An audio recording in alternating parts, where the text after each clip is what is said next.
Merci, Madame, Monsieur, de nous retrouver dans ce plateau spécial consacré aux mesures présidentielles, des mesures qui doivent être donc revues par les membres du gouvernement concernés. Le 3 avril, pour rappel, lors de son adresse à la nation, le chef de l'État, Ali Bongo Ondimba, a annoncé plusieurs mesures économiques, sanitaires et sociales. Entre autres mesures, le fonds de 5 milliards de francs CFA pour la création d'une banque alimentaire.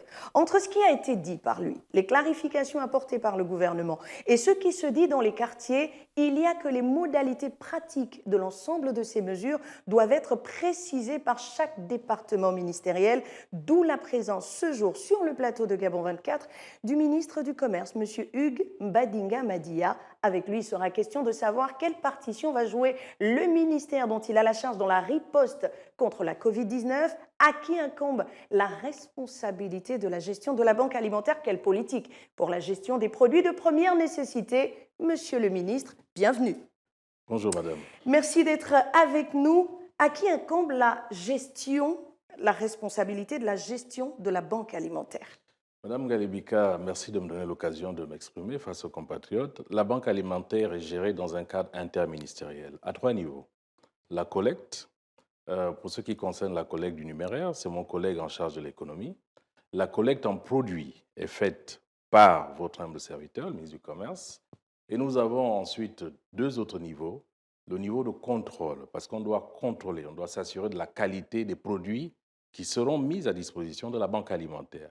Et le dernier niveau, la distribution est du ressort de ma collègue en charge des solidarités. Je voudrais revenir rapidement sur les questions liées justement à la collecte. Au niveau de la collecte, les 5 milliards gérés par qui? Ils seront gérés par le Trésor public. D'accord. L'État a signé un partenariat stratégique avec le groupe Sekagadis, qui lui sera chargé de la distribution des bons alimentaires. Et si vous avez suivi les actualités, depuis hier, cette distribution a commencé à débuter.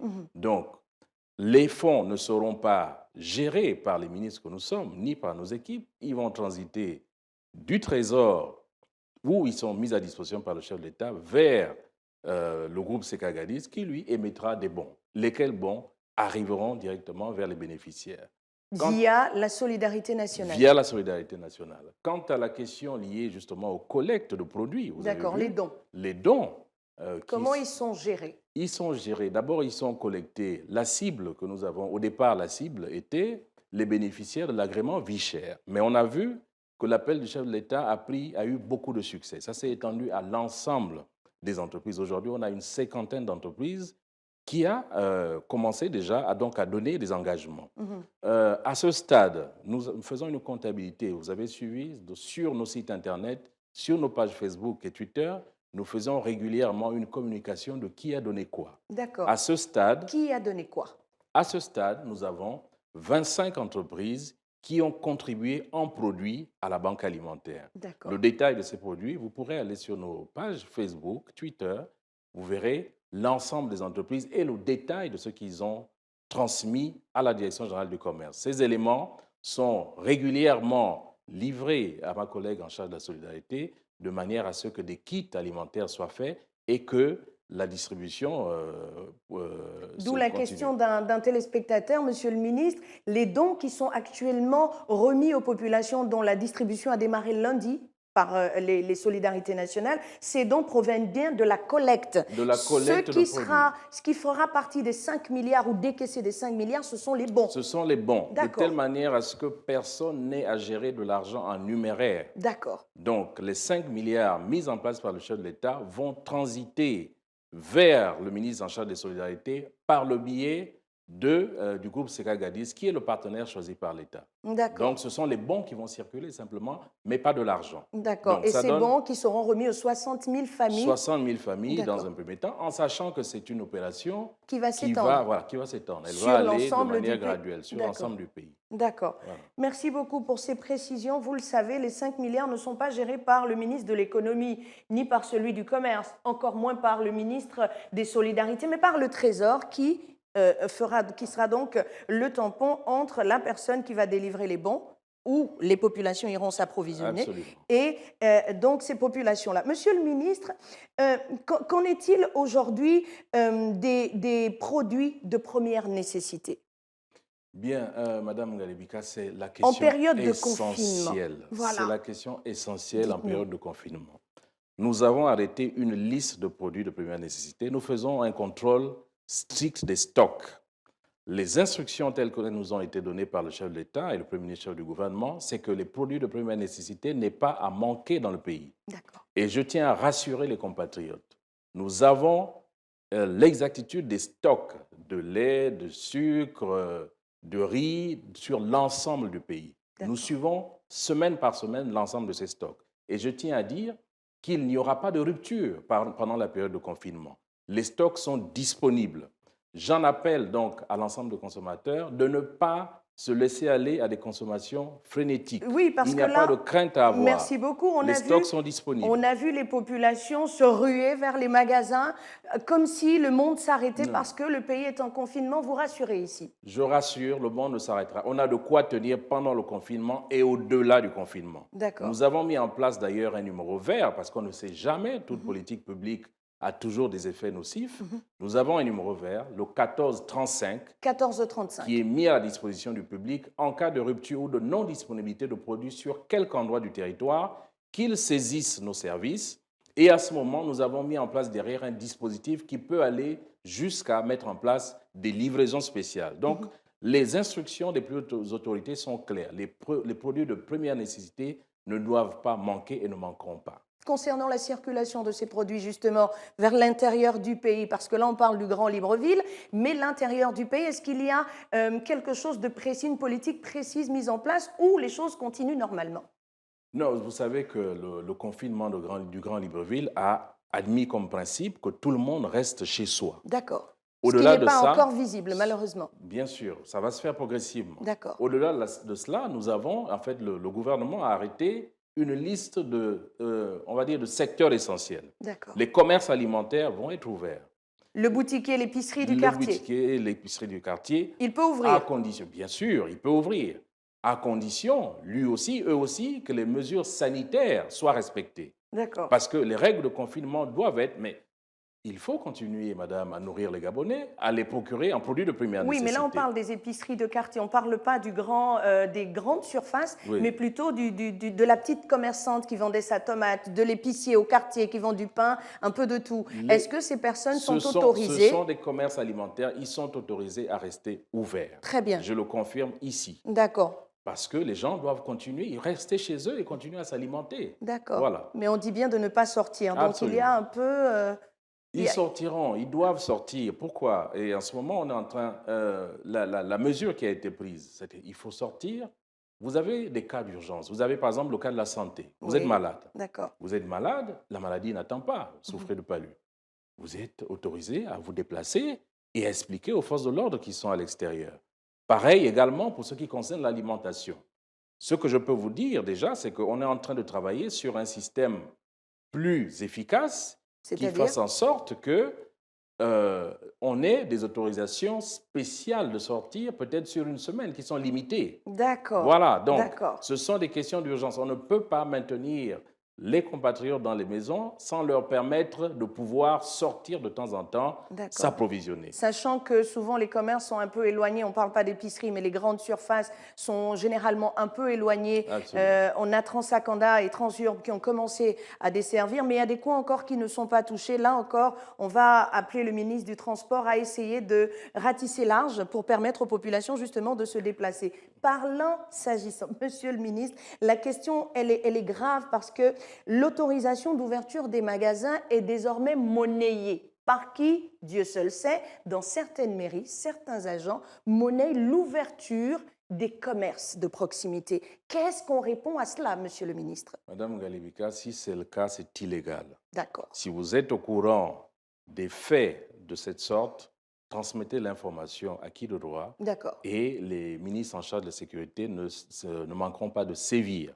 150 000 francs CFA, c'est ce qui nous a été rapporté par certains commerçants. Nous sommes en train de vérifier l'information, monsieur le ministre, à l'heure où nous enregistrons cette émission, à l'heure où on parle aux téléspectateurs. 150 000 francs Absolument pas. CFA. Absolument pas. Demandés soi-disant par le ministre du Commerce. Je voudrais préciser que les autorisations, on les appelle les laissez-passer. Les laissez-passer sur les activités dites essentielles. On a parlé des commerces alimentaires, les pharmacies, les structures qui permettent de faire fonctionner les grands chantiers. D'accord. Les laissez-passer, effectivement, pour ce qui concerne le commerce, sont visés par le ministre du Commerce que je suis et transmis à la signature de mes collègues en charge de l'Intérieur et de la Défense. Où est-ce qu'on les trouve?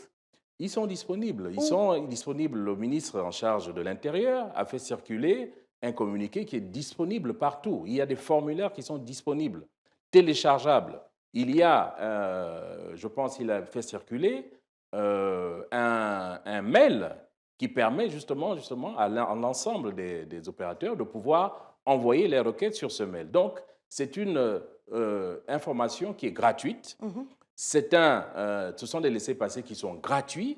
La seule condition ici, l'examen qui est fait d'abord à mon niveau, au niveau des services, c'est de respecter que les entreprises s'astreignent à un minimum de collaborateurs. Il ne faut pas faire en sorte que ces entreprises-là continuent à laisser passer l'ensemble de leurs collaborateurs. C'est un minimum d'activité que nous maintenons. Et au niveau des ministres en charge de la sécurité, eux aussi, ils font cet examen-là. Mais je vous le confirme, la signature de laissez-passer est gratuite. Si des cas comme cela sont avérés, faites-nous le savoir et nous prendrons les dispositions nécessaires. Monsieur le ministre, le boutiquier du quartier, l'épicier du quartier, on va le faire en des termes simples, vraiment pour que tout le monde comprenne. Il n'a pas accès à l'ordinateur, il n'a pas d'ordinateur.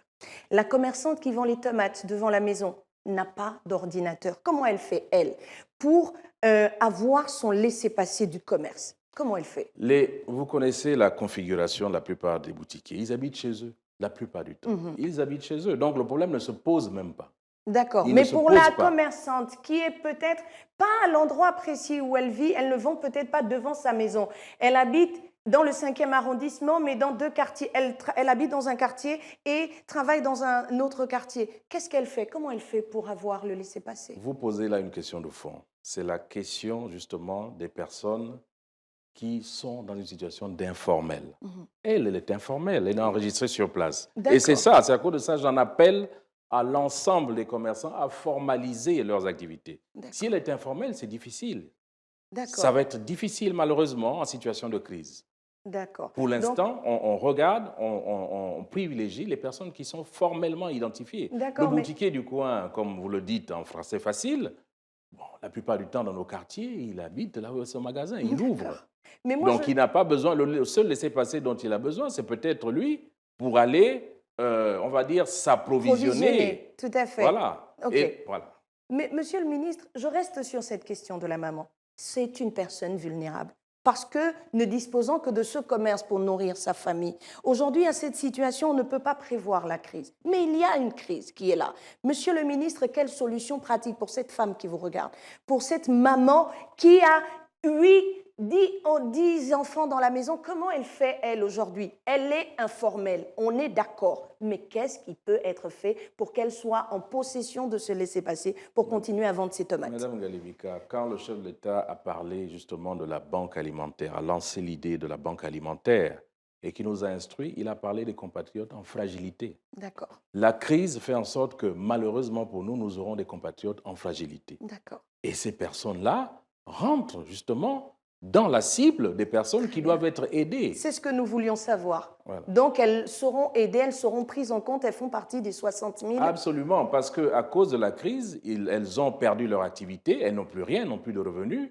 Donc, elles rentrent de facto dans la cible des personnes que le gouvernement doit aider. Ce sont les instructions telles qu'elles nous ont été données par le Premier ministre, chef du gouvernement. Et que vous mettez en pratique. Merci, monsieur le ministre. Nous vous avons et nous vous gardons cette question que je vais demander au réalisateur d'afficher sur l'écran. Cette question d'un téléspectateur concerne les commerçants de Libreville dont les marchandises proviennent de l'arrière-pays. Hein. Vice-versa, je demande. Donc voilà, la question est là. Monsieur le ministre, je vous la pose. Pour les commerçants de Libreville dont la marchandise provient de l'intérieur du pays et vice-versa, quelles mesures ont été prises pour eux? Mais pour eux également, comme je vous ai dit, bien qu'étant en confinement, il y a une activité essentielle qui a été maintenue, notamment l'approvisionnement des Librevillois. Parce que pendant 15 jours, il va falloir que les habitants du Grand Libreville s'alimentent il va falloir également qu'ils puissent avoir accès aux produits de première nécessité. Donc, pour ces produits-là, mais c'est la même procédure. Ce sont des commerçants, ce sont des transporteurs. Ils demandent des laissez-passer. Une fois que les laissez-passer sont signés, l'activité économique, celle-là, doit pouvoir continuer. Les seuls mouvements qui sont interdits, c'est les mouvements de personnes, D'accord. puisque le Grand Libreville est complètement îloté face au reste des provinces. Voilà. D'accord. Revenons donc aux questions, à cette question sur les épiciers. Est-ce qu'il y a un, comment on dit, y a-t-il un fichier par arrondissement, ou plutôt dans le Grand Libreville, de ces personnes, de ces commerçants? Y a-t-il un fichier qui existe au niveau du commerce, puisqu'ils prennent des agréments? La plupart ils payent des patentes. Ah, ils payent des patentes. Ils n'ont pas d'agrément. La plupart d'entre eux, ils n'ont pas d'agrément. Non, non, non. D'accord. Ils prennent juste des patentes. C'est dans le langage, c'est ce qu'on appelle en fait des entrepreneurs. Et d'ailleurs, en perspective, mais on verra plus tard, nous allons lancer plus tard, on a déjà le fait, des cartes pour ces personnes-là. Ce sont des cartes d'entrepreneurs qui vont permettre de les recenser. Mais pour l'instant, ils payent des patentes, ils dépendent des mairies. Mais après, ça, ce sont des perspectives post-Covid. Nous allons les organiser en ayant des cartes d'entrepreneurs. Pareil pour les commerçants chaque commerçant devra avoir sa carte. Mais ce sont des questions, pour l'instant, on est dans des questions liées justement à la survie, à la riposte face à ce Covid. Et justement, comment vous l'organisez-vous au ministère du Commerce avec toutes ces entreprises, avec tous ces commerçants dans l'informel? Comment ça s'est organisé tout cela?